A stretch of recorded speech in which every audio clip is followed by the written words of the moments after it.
During the First Great Ninja War, his mere presence alone was enough to briefly end conflicts and make the other Kage gather into a room and speak to him, because they all knew had Hashirama gotten serious with any of them, all this fighting that was going on in that first war, it would have ended right then and there. His power is spoken of as being mythical by the time of the original Naruto series. This isn't by mistake either, because Hashirama's raw chakra levels in his prime were something more insane than I think a lot of fans realize.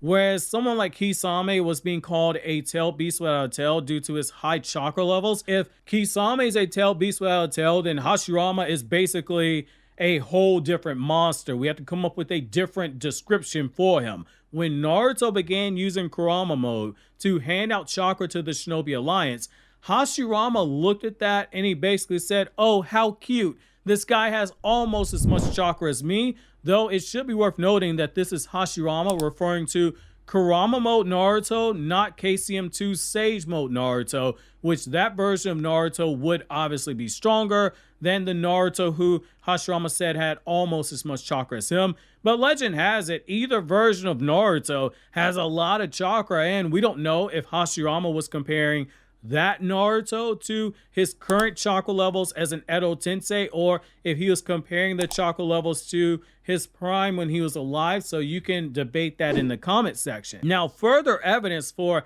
how insane prime Hashirama was: Kakuzu's village literally sentenced Kakuzu to death because he failed to kill Hashirama. And while this wasn't Kakuzu who had the forbidden jutsu of his village that allowed him to steal people's hearts, Kakuzu was still a very powerful shinobi.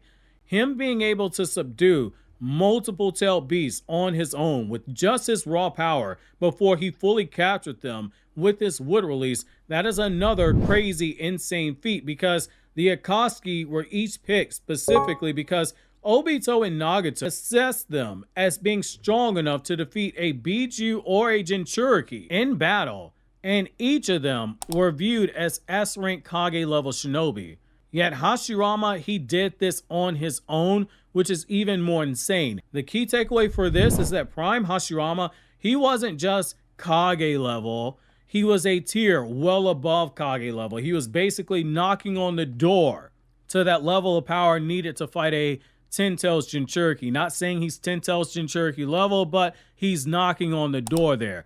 Between Sage mode, chakra volume, battle IQ, versatility, and just raw power, this made him one of the strongest shinobi of his time.